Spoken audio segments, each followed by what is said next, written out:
El teléfono sonó 3 veces antes de que lo levantara. Eran las 9 de la noche y yo estaba doblando la ropa limpia en silencio, como siempre. Pensé que era para mí. Quizás mi hermana desde San Miguel, o tal vez doña Carmen preguntando por el turno de mañana en la casa de los Johnson. Contesté sin decir nada. Solo levanté el auricular y me quedé callada. Pero era la voz de Luis. Mi Luis. Hablando con alguien más. Es fácil, decía. Su voz sonaba fría, calculada. Ella no tiene papeles.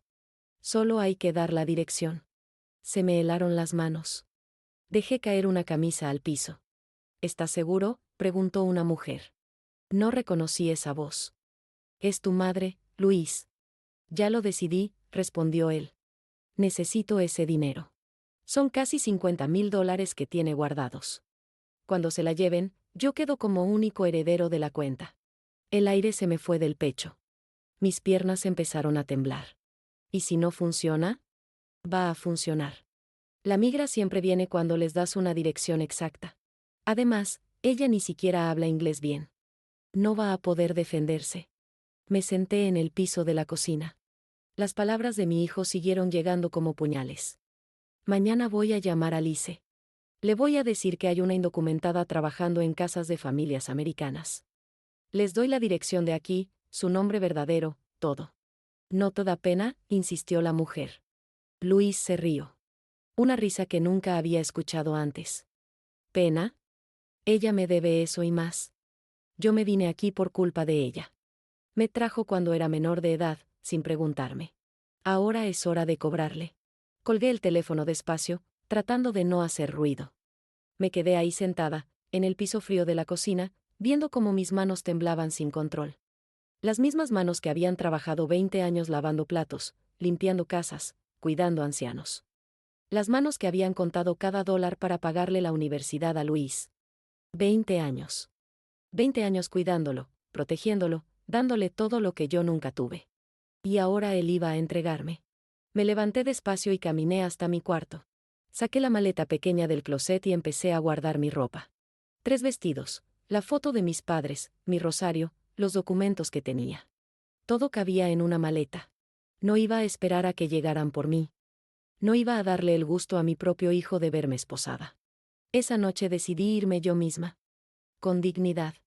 Pero antes de salir, necesitaba recordar cómo había llegado hasta aquí. Todo empezó en San Miguel, El Salvador, en 1996. Yo tenía 30 años y 2 hijos pequeños, Luis de 7 años y María de 5. Mi esposo Roberto había muerto 6 meses antes en un accidente de construcción. No había seguro, no había pensión. Solo deudas y una casa que se caía a pedazos. Los niños lloraban de hambre por las noches. Yo vendía tortillas en la calle, pero apenas sacaba para el arroz y los frijoles. Luis me preguntaba por qué no teníamos carne como los otros niños. María había empezado a adelgazar tanto que se le marcaban las costillas. Mi hermana Esperanza me escribía cartas desde Los Ángeles. Rosa, aquí hay trabajo, me decía. Puedes limpiar casas, cuidar niños. En un mes ganas lo que allá no ganas en un año. Pero yo no tenía dinero para pagar un coyote. Ni para mí sola. Un día llegó don Augusto, el prestamista del pueblo. Era un hombre gordo que sudaba mucho y siempre olía a ron. Se sentó en mi cocina sin que lo invitara. Rosa, me dijo, te voy a prestar los $5,000 para irte al norte. Yo sabía que ese hombre no regalaba nada. ¿A cambio de qué?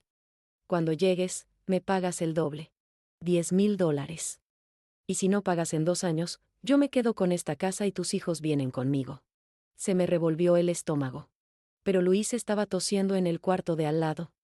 Una tos seca que no se le quitaba porque no tenía fuerzas para combatir la gripe. ¿Mis hijos se quedan? Con tu mamá. Hasta que tú mandes dinero para traerlos. Esa noche no dormí. Me quedé viendo a mis niños dormir en la misma cama, abrazados, con sus caritas flacas y sus labios secos. Luis había puesto su brazo sobre María para protegerla, igual que hacía Roberto conmigo. Al día siguiente firmé el papel con don Augusto. El viaje fue peor que el infierno. 3 días en un camión con 20 personas más. Nos daban agua una vez al día y un pedazo de pan duro. Una mujer guatemalteca se desmayó y la bajaron en no sé qué pueblo de México. No supimos si vivió o murió. Luego vinieron las 3 noches caminando por el desierto de Sonora. El coyote nos había dicho que eran solo 6 horas de camino. Mentira. Caminamos desde las 6 de la tarde hasta las 5 de la mañana, 3 noches seguidas. Mis zapatos se deshicieron el segundo día. Seguí caminando descalza sobre piedras y espinas. Los pies se me llenaron de ampollas que reventaban y sangraban. Pero no me podía detener. Si me quedaba atrás, me dejaban. Una muchacha de 16 años se torció el tobillo la última noche. No podía caminar. El coyote la miró y sacudió la cabeza. No podemos esperarla, dijo. Pero es una niña, le grité. Es su problema. Ahí aprendí que en el desierto no hay piedad. Solo supervivencia. Llegamos a California un martes al amanecer. Estaba temblando de frío y agotamiento. Mis pies eran 2 heridas abiertas. Pero había llegado. Mi hermana Esperanza me recogió en una camioneta vieja. Me abrazó y lloró al verme en ese estado. Ya llegaste, hermana. Ya estás aquí. Pero yo solo pensaba en Luis y María. En sus caritas flacas esperándome en San Miguel. En don Augusto esperando sus $10,000. Esa misma semana empecé a trabajar. Limpiaba 3 casas al día, una a las 6 de la mañana, otra al mediodía, la tercera en la tarde. Llegaba a casa de Esperanza a las 9 de la noche, con las manos rojas y agrietadas del cloro. Todo lo que ganaba era para El Salvador. Para pagar a don Augusto. Para mandar comida a mis hijos, para ahorrar lo suficiente y traerlos conmigo. Luis me llamaba cada domingo desde el teléfono público del pueblo. Mamá, ¿cuándo vienes por nosotros? Pronto, mi amor. Ya falta poco. Pero yo sabía que faltaba mucho. Mucho más de lo que le podía decir a un niño de 7 años. Durante 5 años viví así. Sin papeles, con miedo, trabajando como una mula. Hasta que junté lo suficiente para traer a Luis. María se quedó con mi mamá porque era muy pequeña para el viaje. Cuando Luis llegó ya era un adolescente. 12 años. No me conocía. Me veía como a una extraña que le daba órdenes. Pero yo pensé que el tiempo arreglaría todo. Que mi sacrificio valdría la pena. Ahora, 20 años después, con esas palabras de traición todavía quemándome los oídos, me daba cuenta de que había estado muy equivocada. Los primeros años con Luis en California fueron los más difíciles de mi vida. Él llegó lleno de resentimiento. Me culpaba por haberlo dejado. Me culpaba por traerlo. Me culpaba por todo. Tú me abandonaste, me gritaba cuando le pedía que me ayudara con algo. 5 años sin verte. ¿Y ahora quieres ser mi mamá? Yo trabajaba doble turno para pagar su escuela privada. Salía de casa a las 5 de la mañana y regresaba a las 10 de la noche. Él se quedaba solo, haciendo lo que quería. Cuando llegaba, encontraba la casa sucia. La comida sin tocar, y a Luis encerrado en su cuarto con videojuegos que no sé de dónde había sacado. Luis, necesitas estudiar, le decía. ¿Para qué? Tú solo sabes limpiar baños. Cada palabra suya era como un cuchillo. Pero yo me tragaba el dolor y seguía trabajando. Los fines de semana, mientras otras madres llevaban a sus hijos al parque o al cine, yo limpiaba casas. Luis se quedaba viendo televisión, comiendo lo que había dejado preparado el viernes en la noche. Pizza congelada, sándwiches, lo que fuera rápido. Una vez llegué temprano a casa. Eran las 6 de la tarde, muy raro para mí. Encontré a Luis con 3 amigos fumando algo que olía extraño. Cuando me vio, apagó el cigarrillo rápido. ¿Qué es eso?, le pregunté. Nada que te importe. Sus amigos se rieron.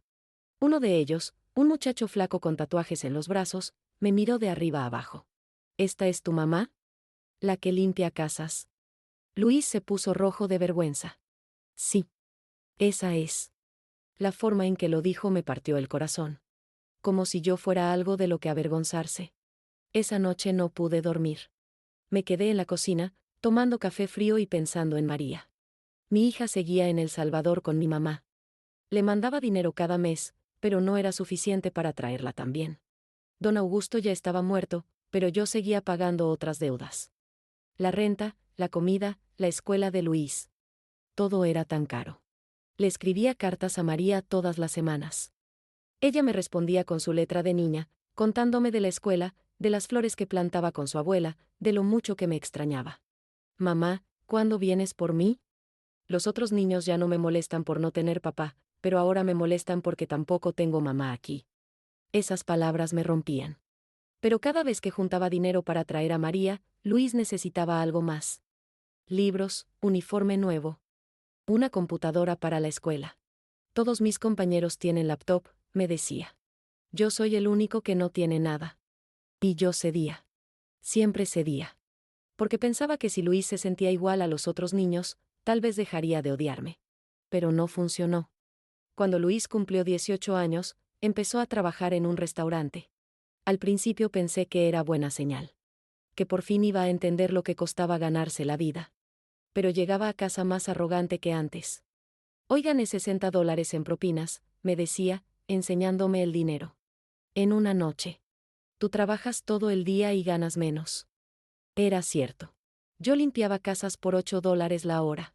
Él servía mesas en un restaurante caro y ganaba más en propinas que yo en todo el día. El dinero no es todo, le decía. ¿Ah, no? Entonces, ¿por qué te mataste trabajando todos estos años? No sabía qué responder. Porque él tenía razón. Me había matado trabajando por dinero. Para pagar deudas, para mandarle a María, para darle una vida mejor a él. Pero en algún punto del camino había perdido algo más importante. Había perdido a mi hijo. Una noche, mientras doblaba su ropa limpia, encontré un sobre con dinero en su bolsillo. Muchos billetes de 20 y $50. Más dinero del que podía ganar en propinas. Se lo pregunté al día siguiente. ¿De dónde sacaste tanto dinero? De trabajar. Algo que tú no entiendes porque solo sabes refregar pisos. Luis, este dinero no es de propinas. Se puso furioso. Empezó a gritarme en inglés, muy rápido, para que no le entendiera todo. You don't control me. I'm not a child anymore. Luego siguió en español, tú no eres nadie para preguntarme nada. Ni siquiera eres legal aquí. Yo sí. Yo ya saqué mi residencia. Tú sigues siendo nadie. Esas palabras me dolieron más que cualquier cosa que me hubiera dicho antes. Tenía razón. Luis ya tenía sus papeles. Había sacado la residencia por haber llegado menor de edad. Pero yo seguía viviendo en las sombras. Sin papeles, con miedo, trabajando en negro para familias que sabían que no podía quejarme de nada. Esa noche me di cuenta de algo terrible. Mi hijo ya no me necesitaba. Pero yo había sacrificado tanto por el que ya no sabía quién era yo sin ese sacrificio. María seguía escribiéndome desde El Salvador. Sus cartas eran lo único que me daba paz. Mamá, la abuela ya está muy viejita. Se le olvidan las cosas. Ayer se perdió yendo al mercado. Necesito que vengas por mí, o que me mandes dinero para ir donde tú. Pero Luis había empezado la universidad. Una universidad cara. Y yo le pagaba todo, matrícula, libros. Apartamento cerca del campus para que no tuviera que vivir conmigo. Es una inversión, me decía a mí misma. Cuando sea profesional, va a ayudar a traer a María. Pero en el fondo sabía que me estaba mintiendo. Luis cada vez me trataba peor. Como si yo fuera una empleada que le debía todo y él no me debiera nada. Y yo, por miedo a perderlo completamente, seguía dándole todo lo que pedía. Sin saber que él ya estaba planeando cómo deshacerse de mí. La señora Carmen Vázquez cambió mi vida un martes de marzo. Yo estaba limpiando la casa de los Peterson, una familia rica de Beverly Hills. Era mi cuarto año trabajando para ellos. Siempre llegaba a las 7 de la mañana y me iba a las 3 de la tarde. Nunca hablaba con nadie, solo hacía mi trabajo y me marchaba. Ese día estaba trapeando el piso de la cocina cuando escuché voces afuera. La señora Peterson hablaba con alguien en español. Eso me extrañó porque ella no hablaba español. Por la ventana había una mujer mayor, de unos 60 años, con el cabello gris recogido en un moño. Vestía ropa sencilla pero limpia. Hablaba con la señora Peterson en perfecto inglés, pero de vez en cuando decía algo en español. Cuando terminé de limpiar, la señora Peterson me llamó. Rosa, quiero que conozcas a Carmen Vázquez. Ella va a ayudar con el jardín los martes y jueves. Carmen me extendió la mano y me sonrió. Sus ojos eran amables, como los de mi mamá. Mucho gusto, Rosa. Yo también soy de Centroamérica. De Guatemala. Esa fue nuestra primera conversación. Breve, pero algo en su forma de hablar me tranquilizó. Las siguientes semanas, Carmen y yo coincidíamos en la casa de los Peterson. Ella trabajaba en el jardín, yo adentro. A veces nos saludábamos, nada más. Pero poco a poco empezamos a platicar durante el almuerzo. Carmen había llegado a Estados Unidos 20 años antes que yo. Tenía papeles, residencia legal. Sus hijos ya eran profesionales. Una hija doctora, un hijo ingeniero. ¿Cómo lo lograste?, le pregunté un día. Con paciencia. Y pidiendo ayuda cuando la necesité. Me contó que al principio había vivido como yo. Sin papeles, con miedo, trabajando en las sombras. Pero un día conoció a una abogada que ayudaba a inmigrantes. Se llama Patricia González. Tiene una oficina en el centro. Ayuda a gente como nosotras. Yo no tengo dinero para abogados, le dije. Ella no cobra si no gana el caso. Y hay programas del gobierno. Ayuda para mujeres que han sufrido violencia doméstica, abandono, chantaje. La palabra, chantaje, me llamó la atención. ¿Qué tipo de chantaje? Carmen me miró fijo. Rosa, ¿tu familia te chantajea con llamar a la migra? Se me puso la piel de gallina. ¿Cómo sabía? A veces, mentí. Pero no es nada grave. Rosa, escúchame bien. Nadie tiene derecho a chantajearte. Ni siquiera tu familia. Esa conversación me quedó dando vueltas en la cabeza toda la semana. El viernes siguiente, Carmen llegó con un papel doblado. Es el teléfono de la licenciada Patricia, me dijo. Si algún día necesitas hablar con alguien. Guardé el papel en mi bolsa, pero no llamé. Todavía tenía miedo. 2 semanas después, Luis llegó a casa borracho. Eran las 2 de la mañana. Yo estaba despierta porque había escuchado ruidos extraños afuera. Cuando entró, se tambaleaba y tenía los ojos rojos. Necesito $1000, me dijo. ¿Para qué? No te importa. Los necesito mañana. Luis, no tengo $1000 así nomás. Se puso furioso. Empezó a gritar, a insultar. Tiró una silla al suelo. Tú tienes dinero guardado. Lo sé.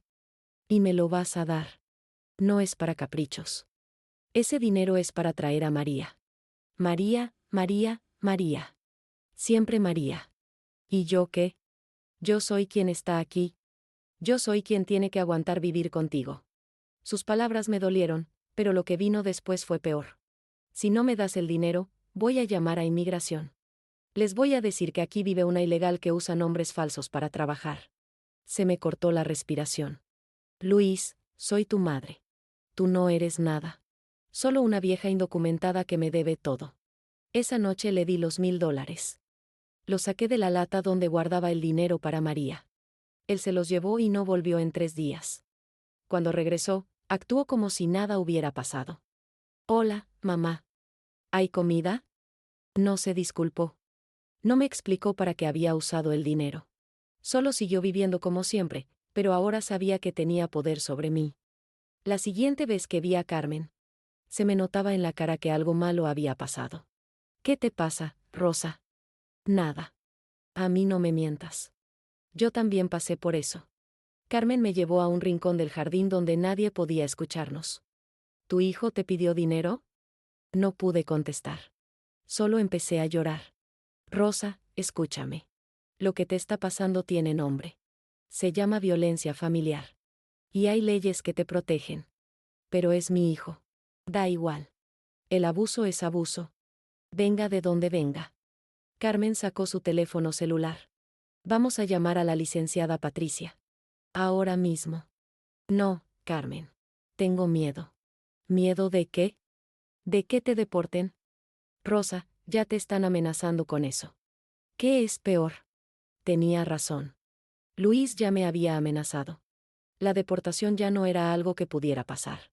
Era algo que él podía hacer que pasara cuando quisiera. Carmen marcó el número. Habló en inglés primero, luego me pasó el teléfono. Buenas tardes, ¿es usted Rosa Elena? La voz de la licenciada Patricia era suave pero firme. Como la voz de alguien que había escuchado muchas historias como la mía. Sí. Carmen me contó un poco de su situación. ¿Le gustaría venir a mi oficina esta semana? Sin compromiso. Solo para platicar. No tengo dinero. No se preocupe por eso ahora. Primero vamos a ver qué opciones tiene. Colgué el teléfono con las manos temblorosas. Carmen me abrazó. Ya diste el primer paso, Rosa. El más difícil. Esa noche no pude dormir.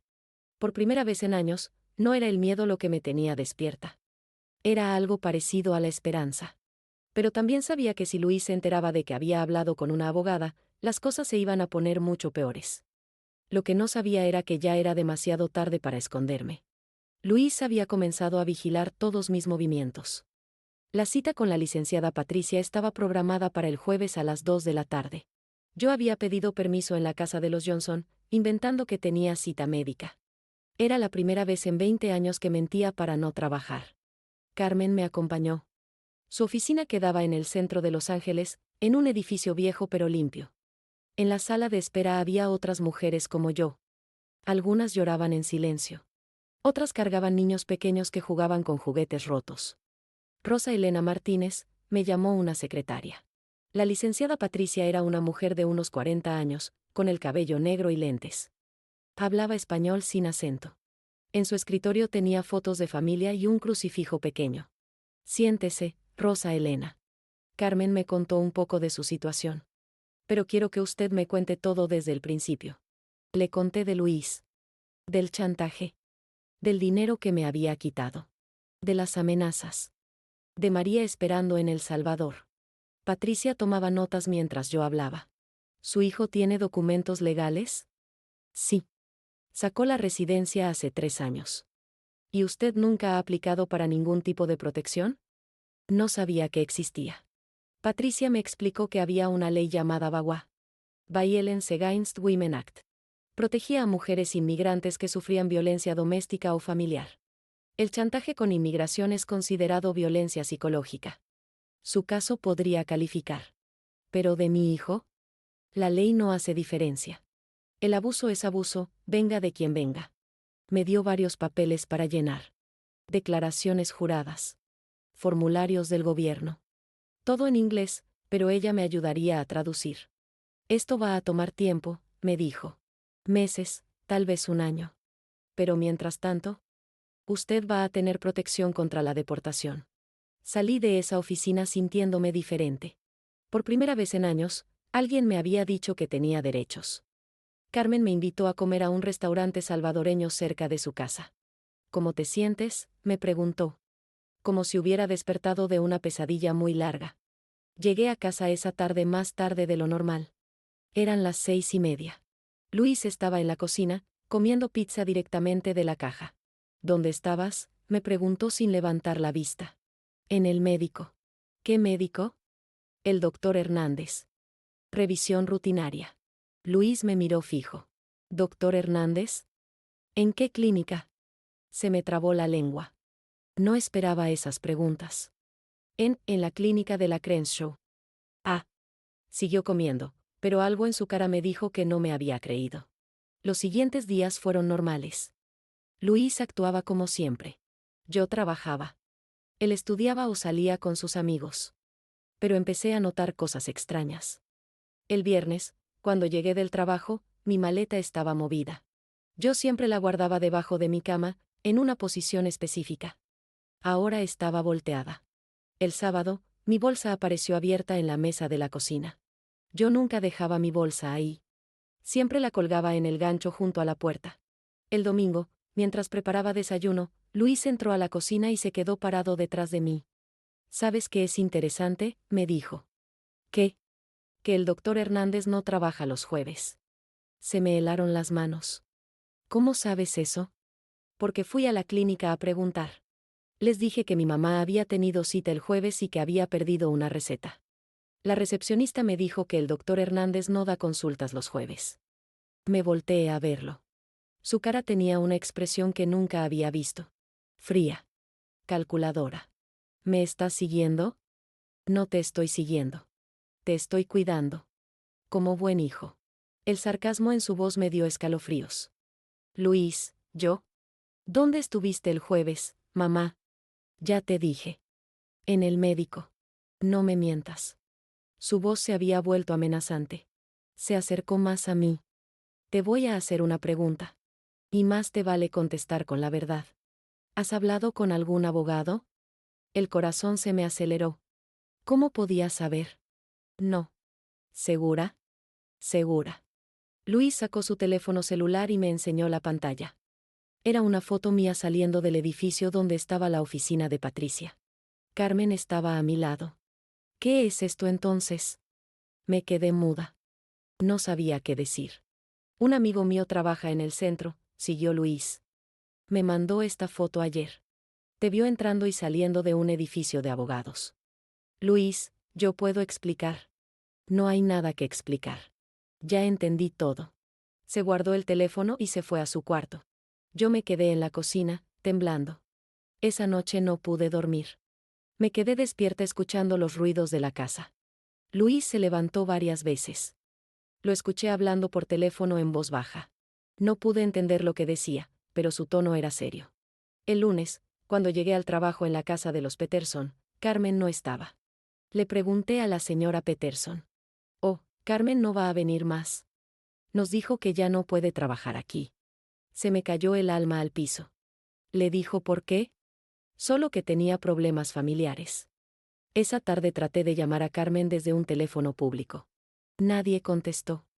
El martes fui directamente a su casa. Toqué la puerta varias veces. Una vecina salió de la casa de al lado. ¿Busca a Carmen? Sí. Se fue ayer. Muy temprano. Con 2 maletas. ¿Dijo a dónde? No. Solo que tenía que irse de la ciudad por un tiempo. Regresé a casa con el corazón destrozado. Carmen había sido mi único apoyo. Y ahora se había ido. Cuando entré, Luis estaba viendo televisión en la sala. ¿Cómo te fue en el trabajo?, me preguntó, muy casual. Bien. ¿Y tu amiga Carmen? La forma en que dijo su nombre me confirmó lo que ya sabía. Luis había hecho algo. No sé de qué hablas. Claro que sabes. La guatemalteca que te estaba llenando la cabeza de ideas raras. Luis, ¿qué hiciste? Se rió. Yo no hice nada.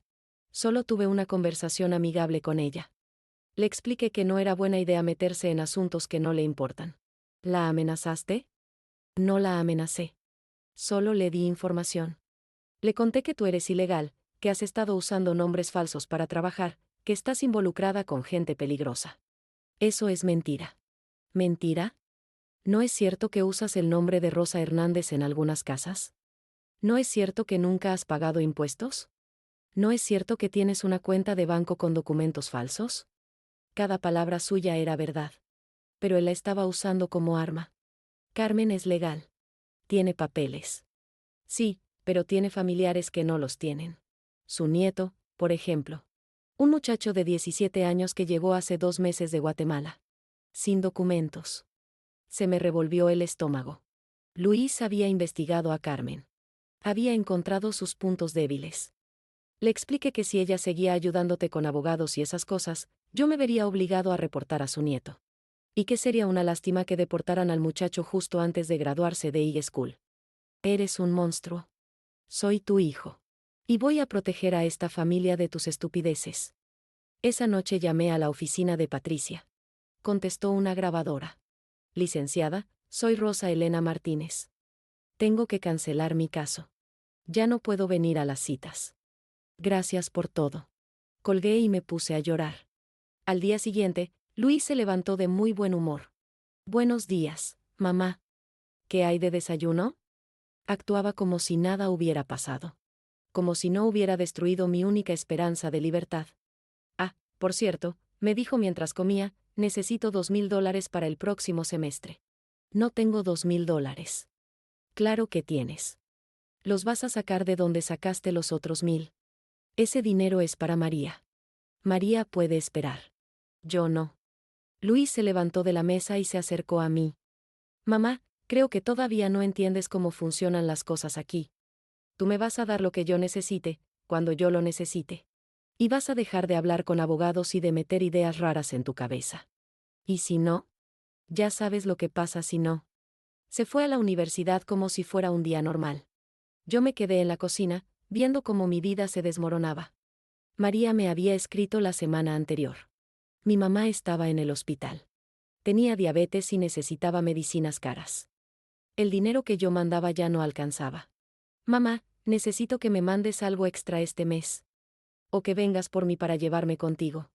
La abuela está muy enferma y yo no puedo cuidarla sola. Pero ahora Luis iba a quitarme los últimos $2,000 que tenía. Y María se iba a quedar sola con una abuela moribunda. Esa tarde, mientras limpiaba la casa de los Johnson, tomé una decisión. No iba a seguir viviendo así. No iba a dejar que mi hijo destruyera lo que quedaba de mi familia. Era hora de luchar. Aunque me costara todo. Esa noche esperé a que Luis se durmiera. Eran las 2 de la mañana cuando por fin escuché silencio en su cuarto. Me levanté despacio, sin hacer ruido, y fui hasta la cocina. Debajo del fregadero, detrás de los productos de limpieza, tenía escondida una lata vieja de café. Ahí guardaba el dinero que Luis no sabía que existía. Billetes de 5 y 10 dólares que había ido ahorrando durante meses. Propinas extra, dinero que encontraba en los bolsillos de la ropa antes de lavarla, monedas que juntaba del piso. Conté. 340 dólares. No era mucho, pero era todo lo que tenía sin que Luis supiera. Tomé el dinero y salí de la casa. En la esquina había un teléfono público que funcionaba las 24 horas. Marqué el número de María en El Salvador. Sonó muchas veces antes de que contestara. Bueno. Era la voz de mi mamá, pero sonaba muy débil. Mamá, soy yo. Rosa Elena. Mi hija. ¿Qué pasó? ¿Por qué llamas tan tarde? ¿Cómo estás? María me escribió que estás enferma. Estoy bien, no te preocupes. Pero podía escuchar en su voz que no estaba bien. Mamá. Dime la verdad. Es la diabetes, mija. Pero ya voy a mejorar. ¿Qué dice el doctor? Hubo silencio. Luego escuché a María tomar el teléfono. Mamá, la abuela está muy mal. Necesita insulina todos los días y medicinas para el corazón. Son como 200 dólares al mes solo en medicinas. Se me partió el corazón. 200 dólares al mes era lo que yo ganaba limpiando casas en una semana. María, te voy a mandar dinero mañana. ¿Estás segura? No quiero que te quedes sin nada por nosotras. Ustedes son más importantes. Después de colgar, me quedé parada en esa esquina fría, pensando.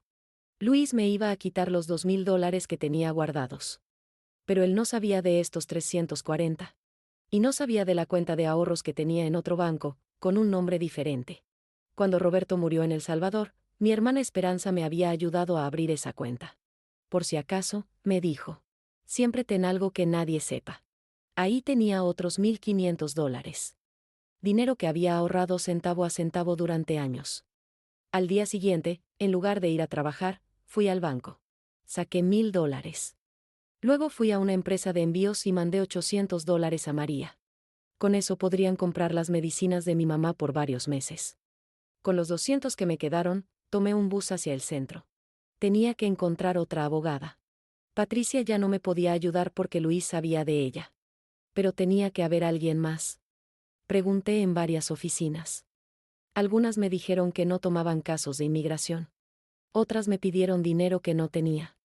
En la quinta oficina, una secretaria me dijo, vaya a ver a la licenciada María Salinas. Está en la calle Spring. Ella sí ayuda a gente como usted. La oficina de María Salinas era más pequeña que la de Patricia. Pero la licenciada era joven, como de 30 años, y hablaba español con acento mexicano. Siéntese, señora Martínez. Cuénteme qué la trae por aquí. Le conté todo otra vez. Luis, las amenazas, el chantaje, Carmen, mi primera abogada que tuve que abandonar.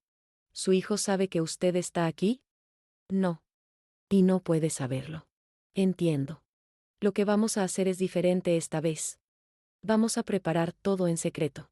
Y cuando esté listo, vamos a actuar rápido. María me explicó que podíamos aplicar para el bagua sin que Luis supiera. Pero necesitaba pruebas. Grabaciones de las amenazas. Testigos.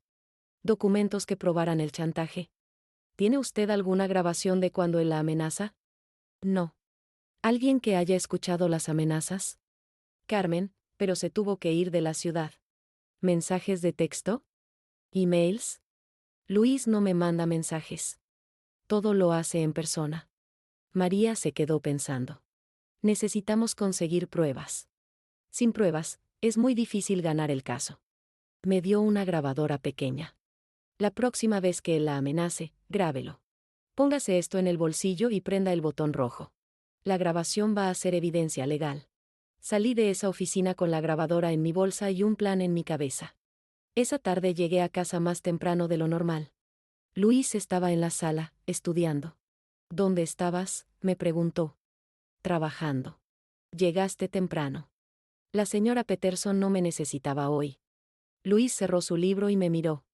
Ya es hora de que hablemos de los $2000. Perfecto. Era el momento.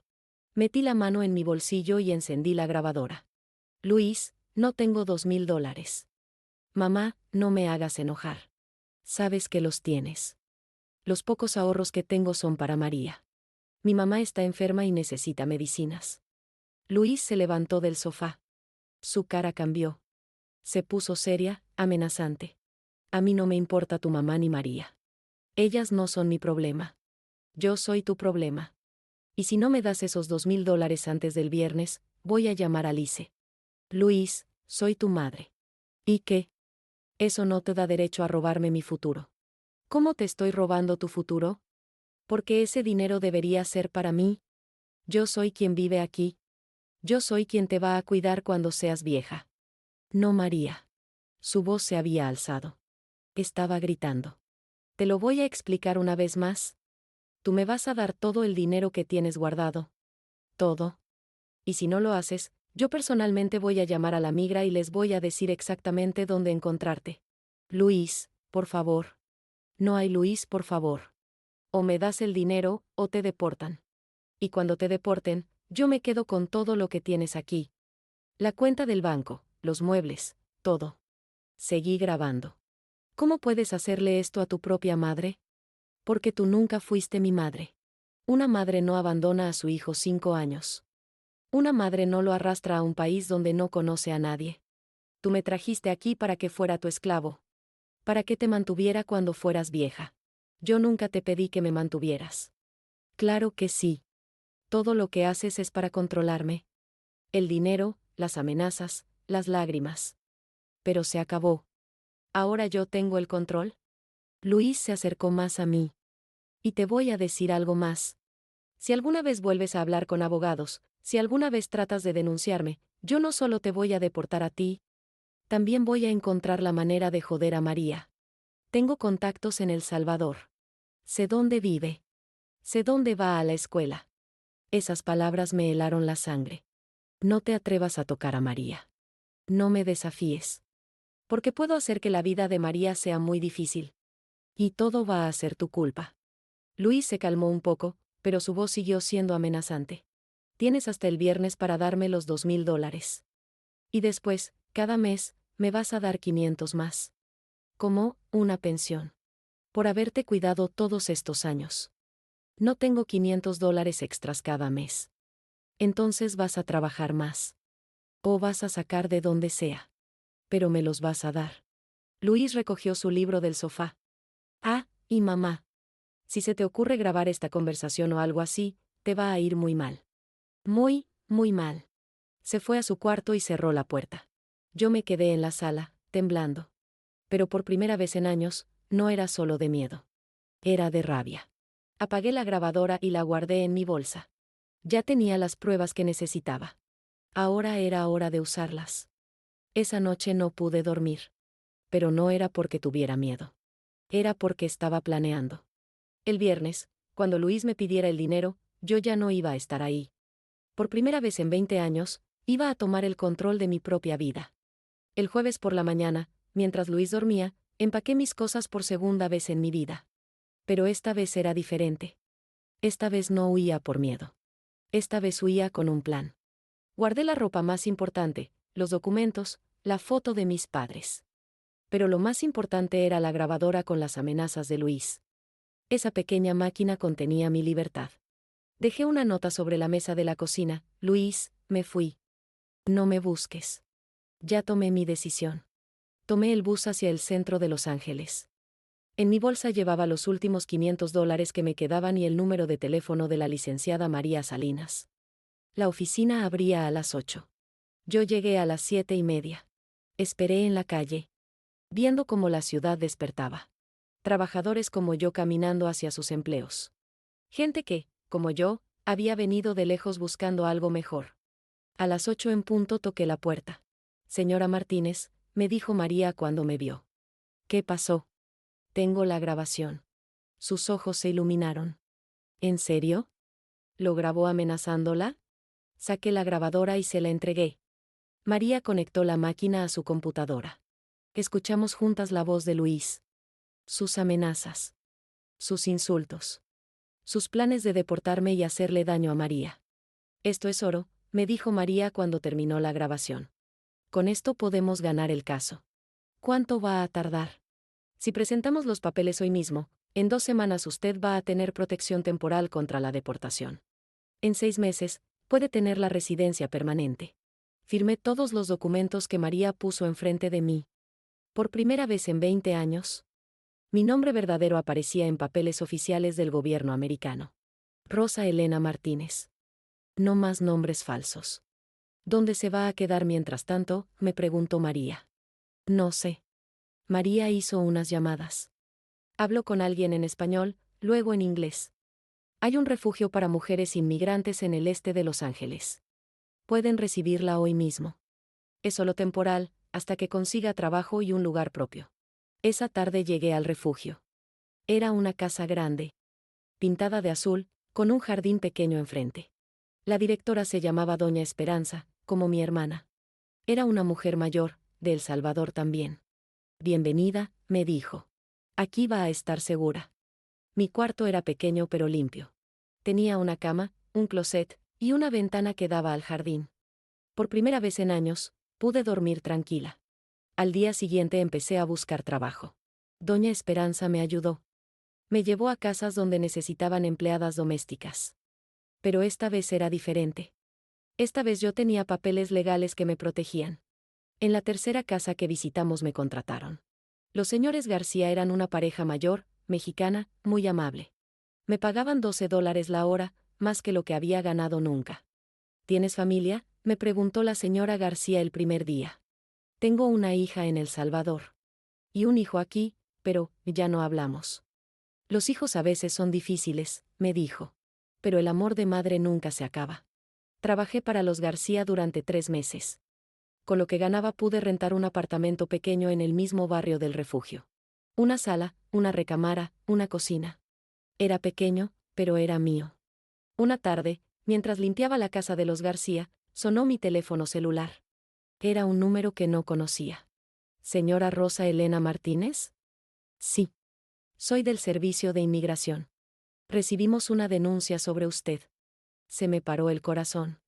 ¿Una denuncia? Sí.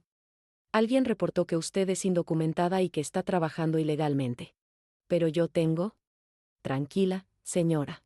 Ya revisamos su caso. Usted tiene protección bajo VAWA. La denuncia no procede. Solo la llamamos para informarle que alguien trató de deportarla. ¿Puedo preguntar quién hizo la denuncia? Un tal Luis Martínez. ¿Lo conoce? Es mi hijo. Hubo silencio del otro lado. Lo siento, señora. Pero quería que supiera que él no puede hacerle daño. Usted está protegida por la ley. Después de colgar, me senté en una silla y lloré. Pero no eran lágrimas de tristeza. Eran lágrimas de alivio. Luis había tratado de cumplir su amenaza. Pero ya era demasiado tarde. Yo tenía protección legal. 6 meses después recibí un sobre del gobierno. Adentro estaba mi tarjeta de residencia permanente. Green Card. Después de 20 años viviendo en las sombras, por fin era legal. Ese mismo día llamé a María en El Salvador. María, mi amor, ya tengo papeles. Puedo viajar. Puedo traerte. Mi hija lloró de felicidad. ¿En serio, mamá? ¿Ya puedes venir por mí? Sí. Pero también tú puedes venir aquí. Lo que tú prefieras. Quiero ir contigo, mamá. Quiero conocer dónde vives. 2 meses después, María llegó al aeropuerto de Los Ángeles. Tenía 22 años. Era una mujer hermosa, inteligente, con los ojos de su papá y mi sonrisa. Nos abrazamos en el aeropuerto y no nos soltamos durante varios minutos. Ya estamos juntas, le dije. Por fin estamos juntas. María se quedó conmigo en el apartamento. Consiguió trabajo en una tienda mientras aprendía inglés en las noches. Yo seguía trabajando para los García. Pero ahora también empecé a ayudar a otras mujeres en el refugio. Les contaba mi historia. Les explicaba sus derechos. No tengan miedo, les decía. Hay leyes que nos protegen. Hay gente que nos ayuda. Solo tienen que ser valientes. Un año después de salir de la casa de Luis, recibí una carta de él. Era la primera vez que sabía de él desde que me fui. Mamá, decía la carta. Sé que hice mal. Estoy en terapia. Quiero pedirte perdón. ¿Podemos hablar?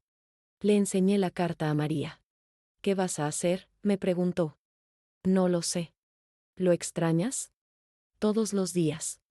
Pero extraño al niño que era, no al hombre en que se convirtió. Tal vez ha cambiado. Tal vez. Pero ya no es mi responsabilidad cambiarlo. Le respondí a Luis con una carta corta. Luis, recibí tu carta. Me alegra saber que estás buscando ayuda. Cuando estés listo para una conversación honesta, sin amenazas, sin chantajes, podemos hablar. Hasta entonces, espero que encuentres paz. No he vuelto a saber de él. Hoy, 3 años después, vivo en una casa pequeña que pude comprar con ayuda de un programa del gobierno. María estudia en la universidad. Quiere ser trabajadora social, para ayudar a familias inmigrantes. Los domingos cocinamos juntas. Pupusas, como las que hacía en El Salvador cuando ella era pequeña. Hablamos de todo, de su papá, de mi mamá que murió el año pasado. De nuestros planes para el futuro. A veces pienso en Luis. Me pregunto si está bien, si ha encontrado la paz, si algún día podremos tener una conversación como madre e hijo, no como víctima y abusador. Pero ya no vivo pendiente de esa respuesta. Ya aprendí que no puedo controlar las decisiones de otros. Solo puedo controlar las mías. Y mi decisión es vivir libre. Sin miedo. Sin culpa. Con dignidad. A las mujeres que pasan por lo que yo pasé les digo, no se rindan.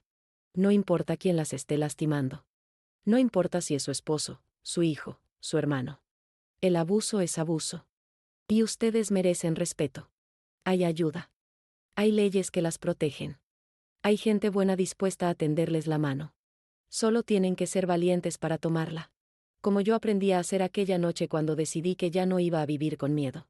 Mi nombre es Rosa Elena Martínez. Tengo 56 años. Soy residente legal de los Estados Unidos. Soy madre de 2 hijos, uno que perdí por mi propio miedo, y una que recuperé por mi propia valentía. Esta es mi historia. Y ahora puede comenzar la historia de ustedes.